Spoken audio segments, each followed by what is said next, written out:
Huh.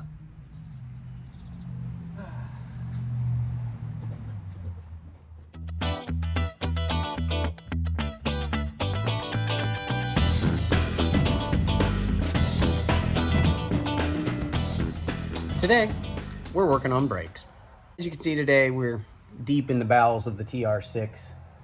Didn't sound very good. Today, we're underneath the TR-6, working on brakes, because I put a new master cylinder in, and I have fluid to all brakes except the right rear. I tried to bleed the right rear. The only thing I got out of it was air. And so I put it up in the air so I can figure out why, and here's why. This is the end of the brake line for the right rear. At some point, someone broke it off, and at least it's pinched off so it doesn't leak.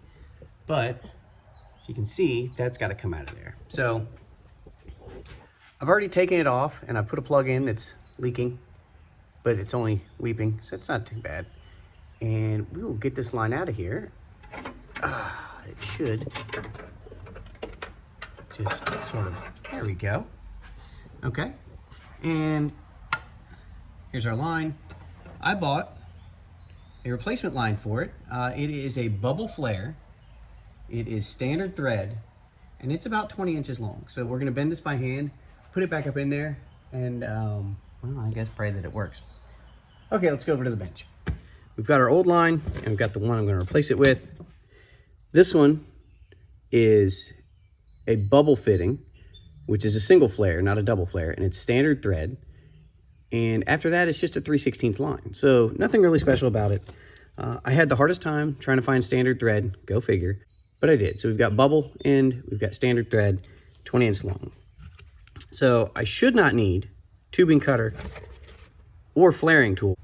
But if you could only find the 3/16 line and you had good ends, you could go buy the line you need in a longer length, use a tubing cutter, cut it down, cut your old fittings off, put them on, and do a single flare with a kit like this. You can do single with this. This one will. See how it's sort of concave right in the center of that? That is how you do single flare. You just would not continue on to step 2 to do the double flare. All right, so I do have also, hold on. If you want to be super professional about this, I also have a tubing bender. Just standard, all parts store stuff, not a big deal. I don't think we're going to use it. This is soft copper. We are going to go for the sort of bend it by hand method. You just have to take your time with it if you're not going to use a tubing bender. That way you don't kink this stuff. And I've got plenty of room up there, so I don't need like a super sharp 90. That'll work for the first one. And we'll come over here. And let's see, that might be slightly short. So what we're actually gonna do is we're gonna make a 45 out of this because I've got the room. We're gonna really long 90 here. I know, don't bend it twice, just bend it once. Well, that's too bad. This stuff's gonna bend just fine. Give myself a little bit more room here to make this work, because I need to reach all the way over. And at the end, it's got to go that way.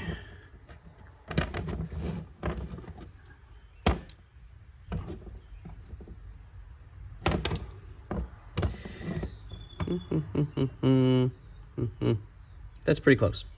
The only thing here is a differential, and I've got actually plenty of room above it. So I'm not really concerned about super sharp 90s here. I'm just trying to get it to follow roughly the same path. And I think that should do it. So we're gonna go try to wiggle this back under the car and see if we can't make it work. All right, let's go. Underneath it, this is our plug. Our line's gotta go up and over that and over to the other side. So let's try to wiggle it where it's supposed to go first, and then we'll worry about threading it in. Make sure this is gonna fit. Yeah, that'll work. Okay. Let's take this plug that didn't really do much out, and we'll go ahead and start threading this steel line in, or copper line, actually. It's copper. It's not steel, it's copper. It's copper, man. Now, if I can get it before the master cylinder empties. That'd be great. Be the ultimate goal. Otherwise, it's a lot more bleeding, but it is threading in nicely. It appears to not be leaking. So we'll at least go with that for now. We'll give it one more little hook, and then, man, I really hope it's not leaking. Well, you know what? When we press the brake pedal, we'll find out. Okay, let's get to this other side over here. I've got to get this threaded onto there, but I need this space right here where the camera is to actually get my arm over there. So I'll turn the camera off, but this is what I'm doing. This line has got to connect over. That's a flex hose. So that's what we're gonna do. All right, as soon as I get it done, I'll be back. Okay, and we're back. Here is our new copper line on top, at least for right now, not leaking. It goes up. See if we can get this here. Our copper line goes up and over the differential where you can't see it, it comes right back down here. Plenty of room. Over to the fitting that you can barely see and currently is not leaking. So next, what we're gonna do is we're gonna go over to the drum, and I am going to open up the wheel cylinder that's at the top here, and we're gonna gravity bleed it for a little while and see what happens. And if nothing, then I'll get the little vacuum hand bleeder out. But let's get this back down on the ground so I can actually reach things, because that's a little bit higher than I can reach. Probably not very visible, but right down here, that right there, if you can see that, that is the bleed valve for that wheel cylinder. That's what we're about to try to get fluid out of. Hey, it's loose by hand. Hand tight, perfect. This is a vacuum hand pump. What you do is you squeezy here. It puts a vacuum, or actually it's pulling air through here, and when you connect this to a closed system, that gauge will start to read vacuum. Let's see if I can do this here, one-handed. So I got a finger over that. Pull vacuum, pull vacuum, pull vacuum, and it slowly pulls fluid into that cup, and that's how you bleed it. Okay. So I'm gonna hook this end up to our bleed valve, and then we'll pump, and we should get some fluid into that cup. If we don't, then we've still got an issue. If we do, well, then we should get the air out. Alrighty. Let's try. I've got a brake pedal now. It's not great, but there is one. So what we're gonna do is the inaugural backy outy, putting back inny check of the brakes. So hopefully I don't end up in the house, and hopefully I don't end up in my toolbox. It's really the only two goals. All right, let's do this.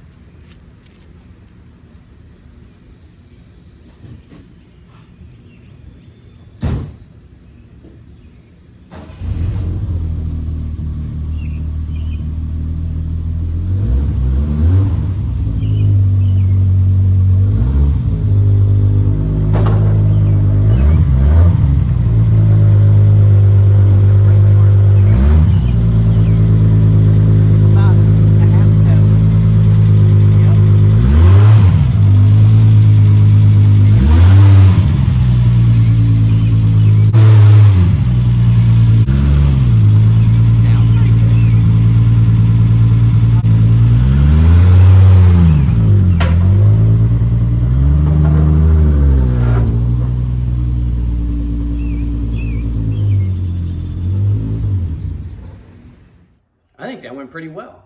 There's about a half a pedal, so there's definitely still air in the system, which I expected, because I'm not sure I got it all out of all the other three lines yet. But it does stop. It runs. It's really close to almost being drivable. But for today, partial success, and partial success is better than no success. So I think that's going to do it, and we'll see you next time.